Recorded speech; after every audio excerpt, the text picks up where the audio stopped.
आप सब लोगों को मेरा नमस्कार। अब पिछले कुछ दिनों का घटनाक्रम ये दिखाता है कि मोदी सरकार ऊपर से नीचे तक पूरी तरह से श्री रामचंद्र जी के घर में जिन्होंने चोरी करने की, डकैती करने का महापाप किया, उन्हें पूरी तरह से बचाने की कोशिश कर रही है। वहाँ पे ज़मीनों के बड़े बड़े घोटाले हुए, जिसके कागज़ सारे मौजूद हैं। 2 करोड़ की ज़मीन 18 करोड़ में मंदिर ट्रस्ट ने खरीदी, 3 करोड़ की इतने में खरीदी, सारे कागज़ मौजूद हैं। उसके बावजूद उस पर कोई जांच नहीं हो रही, कोई एफआईआर नहीं हो रही, किसी को गिरफ्तार नहीं किया जा रहा। वहाँ पे कंस्ट्रक्शन के निर्माण में किन कंपनियों को ठेके दिए गए, खुले आरोप लग रहे हैं। उनके इंजीनियर कह रहे हैं कंस्ट्रक्शन के कि 40% कमीशन मांगा जाता था, उसकी कोई जांच नहीं हो रही। इतने बड़े स्तर के ऊपर चढ़ावे की चोरी हुई, सीसीटीवी कैमरे के अंदर इतने सारे इंसिडेंट्स आए, उसकी कोई जांच नहीं हो रही। 8 छोटे छोटे लोगों को बस पकड़ के जेल में डाल दिया और उस बाकी सब बड़े बड़े लोगों को बचाने की कोशिश की जा रही है। ऐसे में अब जनता को आवाज़ उठानी पड़ेगी, प्रभु की शरण में जाना होगा। तो इस इतवार को 11:30 बजे रोहिणी में हम लोग सुंदरकांड का पाठ करेंगे।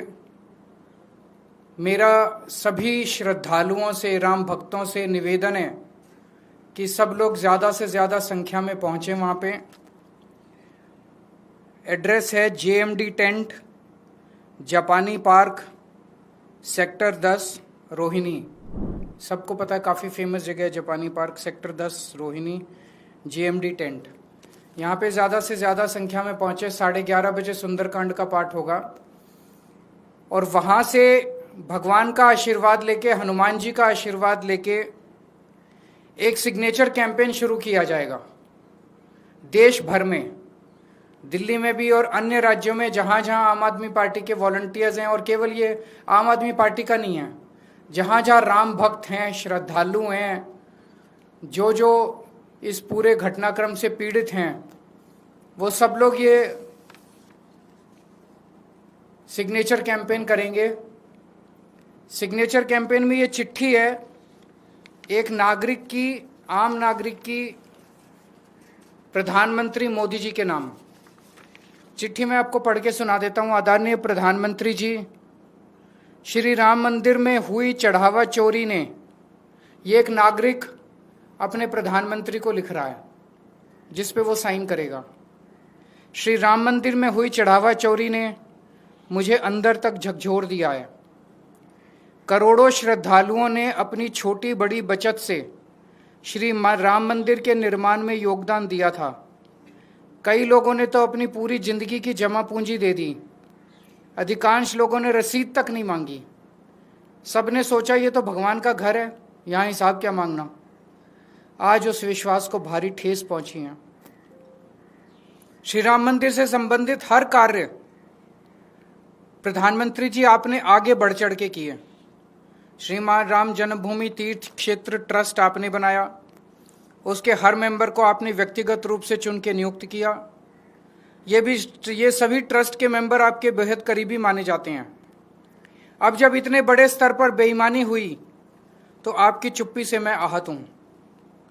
2021 के पहले से ही ट्रस्ट में जमीनों के घोटाले, निर्माण कार्यों में 40% तक की कमीशनखोरी और अब इतने बड़े पैमाने पर चढ़ावा चोरी, ये सभी खबरें पिछले कई वर्षों से लगातार प्रमुखता से मीडिया में आ रही हैं। मुझे लगता रहा कि यह सब मोदी जी के संज्ञान में तो होगा ही और मोदी जी किसी भी दोषी को नहीं छोड़ेंगे, लेकिन पिछले कुछ दिनों के घटनाक्रम ने मेरे विश्वास को धक्का पहुंचाया। ऐसा लग रहा है कि भगवान के दोषियों को सजा दिलवाने की बजाय बचाने की कोशिश की जा रही है। ऐसा लगता है कि SIT और FIR मात्र लोगों की आंखों में धूल झोंकने और मामले को रफा दफा करने की कोशिशें हैं।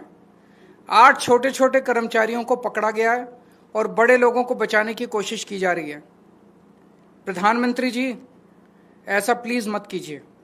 भगवान राम के मंदिर से चोरी करने वाले दोषियों को सरेआम फांसी दी जानी चाहिए। उन्हें बचाना महापाप है। मैं आपको ये पत्र बहुत उम्मीद से लिख रहा हूं।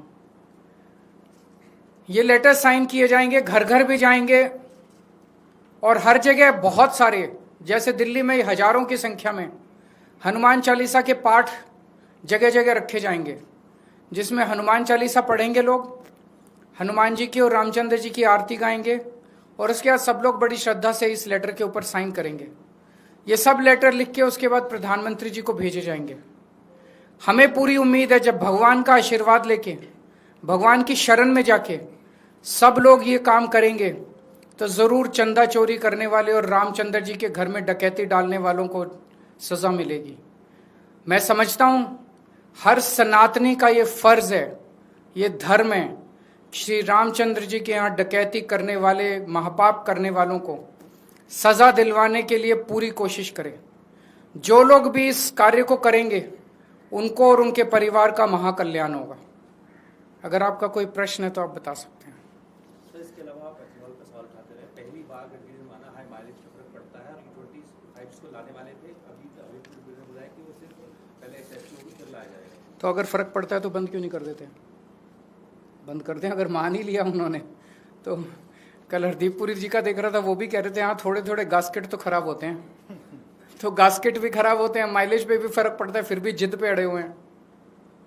सर, आपकी पार्टी से जो अलग हुए थे, विकास पार्टी बनी थी जो आज भगवान राम का थोड़ा सा श्रद्धा के साथ हम बात करते हैं। ठीक है। बीजेपी में विलय कर रहे हैं। कौन? जो 8-7 लोग? अच्छा, वो IVP वाले। ठीक है, कोई नहीं। Thank you.